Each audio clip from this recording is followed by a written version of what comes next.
Good morning, class 9. Is it good to have a political competition you completed? And next, election becomes pointless if no election competition available. Second and third is what is our election or what is our system of election? ये question चल रहा है. What is our system of election. तो हमने कहा कि election अगर कभी कभी election held only for one constituency, एक कॉन्स्टिट्यूएंसी के लिए जब इलेक्शन होता है तो उसे क्या कहते हैं, कैसे होता है. मतलब आपने सुना कि इलेक्शन हो रहे हैं, सारे के सारे चुनावी क्षेत्र के लिए हो रहे हैं, लेकिन आज ये इलेक्शन ये एक कभी कभी वन कॉन्स्टिट्यूएंसी के इलेक्शन क्यों होता है. देखो, जब कोई सीट ड्यू टू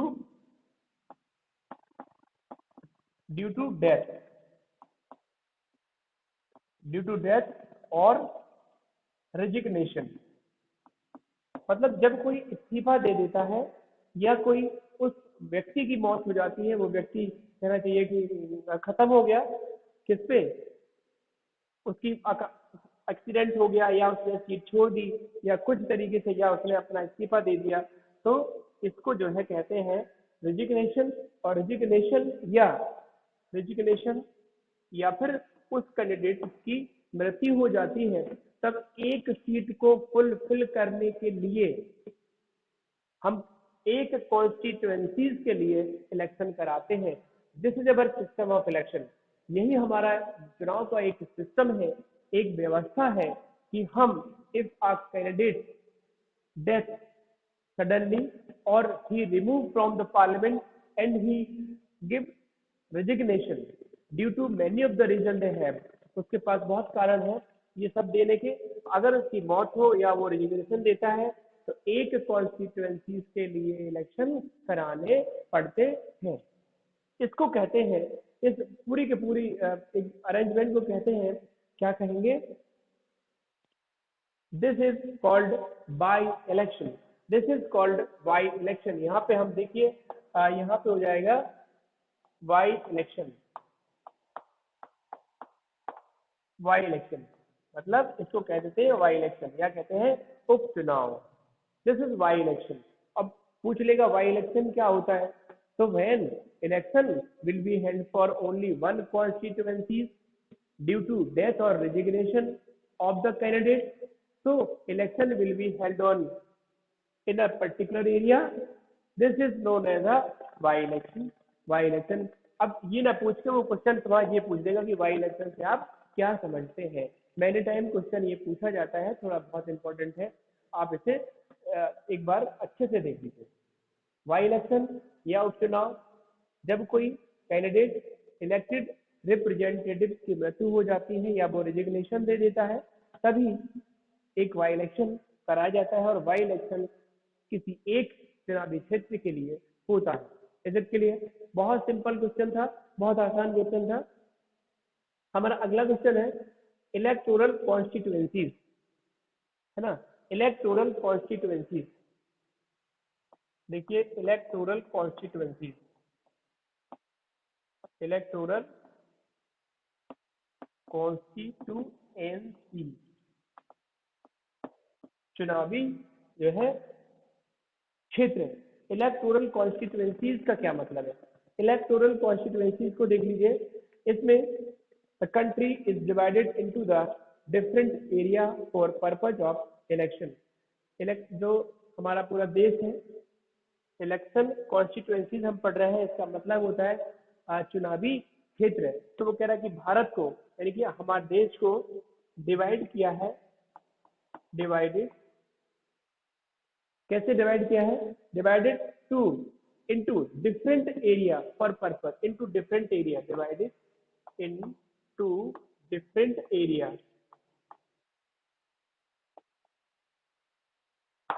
मतलब चुनावी क्षेत्र को, इलेक्टोरल कॉन्स्टिट्यूएंसीज को डिवाइडेड किया गया है डिफरेंट एरिया में, अलग अलग एरिया में इसको डिवाइडेड किया गया है.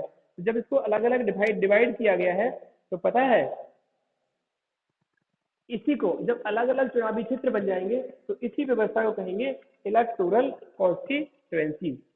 It means you know that about NRI, in Uttar Pradesh Orai में कहेंगे ये उरई विधानसभा क्षेत्र है, ये कालपी विधानसभा क्षेत्र है, ये माधोगढ़। तो मैनी ऑफ द कहना चाहिए कि मंडल लेवल और तहसील लेवल पे जो व्यवस्था करी गई है, कॉन्स्टिट्यूएंसीज को अलग अलग डिफरेंट डिफरेंट पार्ट में बांटा गया है, वही तो हमारे इलेक्टोरल कॉन्स्टिट्यूएंसीज कहलाती है कि इस चुनावी क्षेत्र से ये लड़ेंगे, इस चुनावी क्षेत्र से ये इनको सीट में स्प्लिट टिकट दिया गया है। इसको चुनावी क्षेत्र और इलेक्टोरल कॉम्पिटिशन कहते हैं। Is it clear? All of you understand to me? मेरी बात समझ आ गई सबको? राइट ऑन स्क्रीन यस लिखिए। ओके, थैंक्स, वेरी गुड बेटा, अच्छी बात है, ये आपकी बहुत अच्छी आदत है कि किसी चीज को आप समझ लेते हो। ओके, बिल्कुल ठीक है प्रतीक्षा और भारतेंदु, बहुत बच्चे हैं इसमें और सारे बच्चे बढ़िया काम कर रहे हैं। तो ओके, तो हम लोगों ने दो क्वेश्चन कंप्लीट अभी अभी अभी हाल कर लिए। पहला तो बाई इलेक्शन, पूरी बात तुम्हें समझ में आ गई होगी। ओके, प्रिंसिपल्स का all of you. Okay, by election clear हो गया। और हमारा सिस्टम क्या है इलेक्शन का, बाई इलेक्शन किसे कहते हैं, और एक कॉन्स्टिट्यूएंसीज के लिए इलेक्शन क्यों कराए जाते हैं, वो भी अपन को पता लग गया। और क्योंकि किसी की डेथ और रेजिग्नेशन से और हमारा इलेक्टोरल कॉन्स्टिट्यूएंसीज का भी हमें मालूम पड़ गया कि हमारे देश में मेनी ऑफ द जो पार्ट है, डिस्ट्रिक्ट है, डिस्ट्रिक्ट पे तहसील लेवल पे अलग अलग कॉन्स्टिट्यूएंसीज बांटी गई है, वहां से अलग अलग कैंडिडेट इलेक्शन में सेलेक्ट होते हैं, इलेक्शन को पार्टिसिपेट करते हैं। ठीक है, हमने अब पता ही है अपन को कि जैसे कालपी से अलग, उरई से अलग, कोच से अलग, जालौन से अलग, माधोगढ़ से अलग 5 तहसील में 5 विधायक बनाए जाते हैं, है ना। MLA, member of legislative parliament, MLA। मैं जालौन डिस्ट्रिक्ट की बात कर रहा हूँ। In many district of the Uttar Pradesh divided into many of the tehsil. ठीक है, ब्लॉक और तहसील के लेवल पे बांटे जाते हैं और इसी के बेस पे MLA सेलेक्ट होते, और MLA की अलग अलग जो कॉन्स्टिट्यूएंसीज हैं वो इलेक्टोरल कॉन्स्टिट्यूएंसीज कहलाती है, वो इस क्षेत्र से लड़ेगा। If any of the event elected representative is responsible for any of the event in a particular area, जहां से वो बिलोंग कर रहा है, अगर किसी इवेंट, अगर कोई इवेंट है तो कौन जिम्मेदार होगा, इलेक्टोरल जो कॉन्स्टिट्यूएंसीज का इलेक्टेड रिप्रेजेंटेटिव है, जो जिसको विधायक हमने बनाया है, जिसको MP हमने बनाया है, जिसको पब्लिक ने वोट किया है, वो उसका वहां का रिस्पॉन्सिबल पीपल होगा, रिस्पॉन्सिबल व्यक्ति होगा। ठीक है, अपने चुनावी क्षेत्र का काम और समस्याएं, इनाम और काम दोनों उसी को मिलेंगे, रिवार्ड हो या फिर सजा हो, दोनों उसी को ही मिलेंगे, क्योंकि he belong to in this area, in this region. People voter who live in the area elect one representative. और एक ये भी बात है कि इलेक्टोरल कॉन्स्टिट्यूएंसीज में जो लोग, पीपल, जैसे हम लोग हैं, people elect one candidate due to we have to right to vote. तो हम, ऐसा नहीं है कि मैंने वोट दिया और सभी कैंडिडेट को दे दिया या 2 को दे दिया, मैंने कहा भाई 5 को नहीं दूंगा, मैं 3 को दूंगा, ऐसा नहीं है। You have to voted only and only one people, one leader.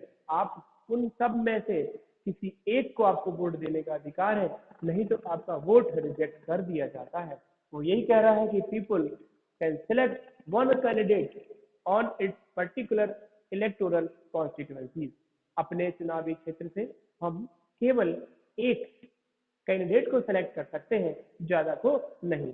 If we select one और मोर, हमने 2 या 2 से अधिक कैंडिडेट पर मोहर लगा दी, या कहना चाहिए कि अब तो हालांकि EVM सिस्टम है तो एक ही बार हमें बटन दबाने पड़ती है। तो पहले अगर एक से ज्यादा को हमने अगर मोहर लगा दी, पहले बैलेट सिलेक्शन होता था बैलेट पेपर पे, तो वो वोट रिजेक्ट हो जाएगा, या हमने 2 बटन दबा दी तो वोट रिजेक्ट हो जाएगा। हमें केवल एक कैंडिडेट को वोट देने का अधिकार है। ये बात नहीं करिए, बाद में बात करेंगे, रिकॉर्डिंग होता है। क्या कह रहे हैं? पब्लिक चीफ मिनिस्टर पहले, बोलो। नहीं, पब्लिक चीफ मिनिस्टर वोट क्यों करेगी? We elect the MLA, MLA का जो नेता होता है, the head of the MLA, वो चीफ मिनिस्टर होता है। तो वो तो अपनी, जैसे कि एडमिशन बच्चों के हो गए, 60 बच्चे क्लास में हो गए, अब मॉनिटर उन बच्चों से बनेगा, तो बच्चे वोट करेंगे, आसपास मतलब पेरेंट्स नहीं करेंगे। पेरेंट्स ने का काम था एडमिशन करवाना, बच्चों का एडमिशन क्लास में करा दिया, मतलब जनता का काम था। जनता मतलब पेरेंट्स, जनता ने इलेक्ट कर दिया आपको, अब आप क्लास के अंदर आ गए, अब यहाँ का लीडर कौन होगा? तो leader elected with the group of MLA, member of legislative parliament में, असेंबली में, ये सब सेलेक्ट होते हैं, और वही अपने बहुमत दल का नेता होता है, और जो बहुमत दल का नेता होता है उसी को चीफ मिनिस्टर बनाते हैं। तो people can directly not elected the president, CM और PM. PM also elected by the MP. MP बोले तो member of parliament. Member of parliament जो होते हैं वह पूरे एक अपनी बहुमत दल के नेता को पीएम सेलेक्ट करते हैं, यानी कि प्रधानमंत्री सेलेक्ट करते हैं। Is it clear? तो पीपुल कैन नॉट सेलेक्ट और इलेक्ट डायरेक्टली द पीएम और सीएम। ओके, अब हम बात करते हैं for Lok Sabha election the country is divided into 543 constituencies.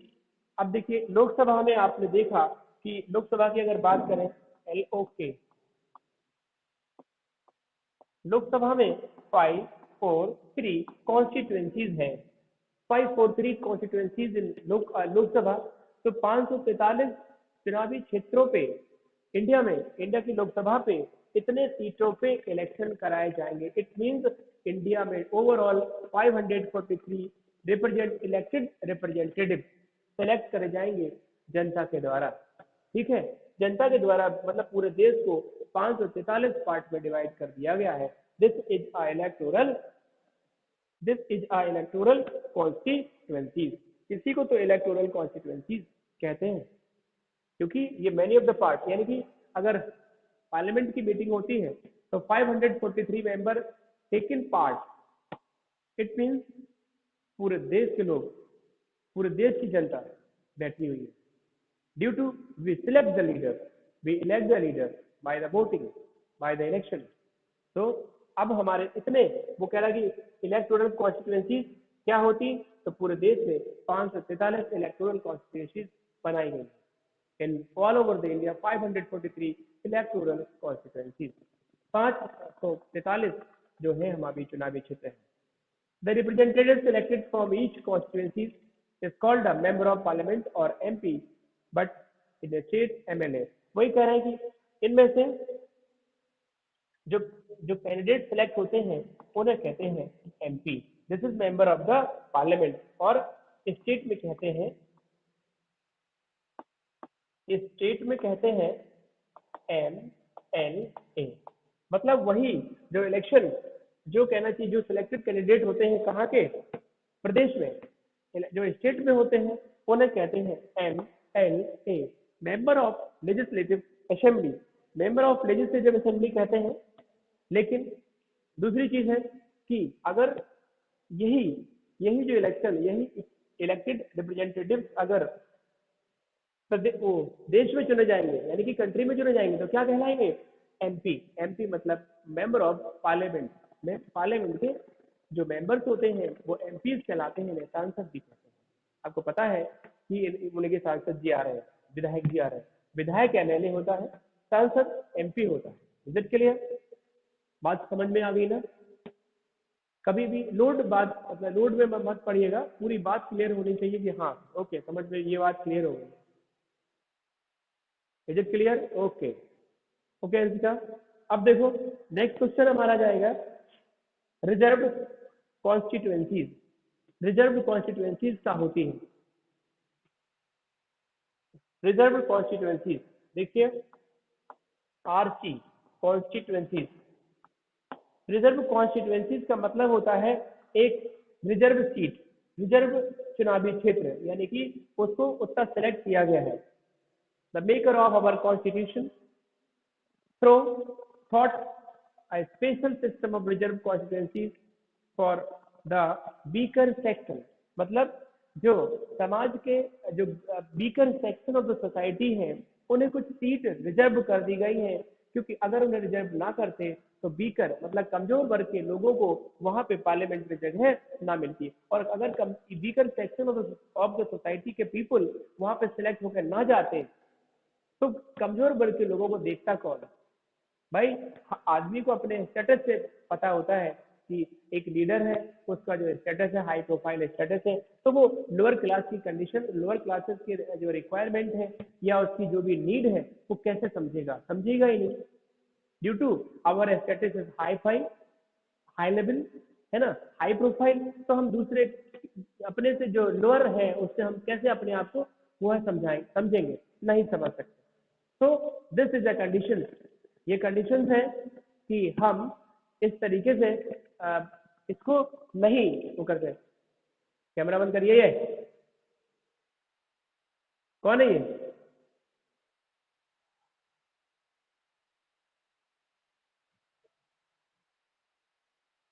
जरा इनका नाम लिखिए, कौन है ये? अभी रिकॉर्डिंग के बाद हम इन्हें समझाते हैं। तो ये हमारा हो गया रिजर्व कॉन्स्टिट्यूंसीज का मतलब होता है constituencies are reserve for people who belong to scheduled tribe, scheduled caste and SC. In SC reserve constituencies only some of the who belonging to educated. सुन लीजिए, मतलब कुछ सीटें शेड्यूल्ड कास्ट और शेड्यूल्ड ट्राइब के लिए कल वो करी गई है, क्या करी गई है? सिलेक्ट करके रखी गई है ना, तो इसे हम कहेंगे इलेक्टोरल कॉन्स्टिट्यूंसीज की रिजर्व सीट। ओके।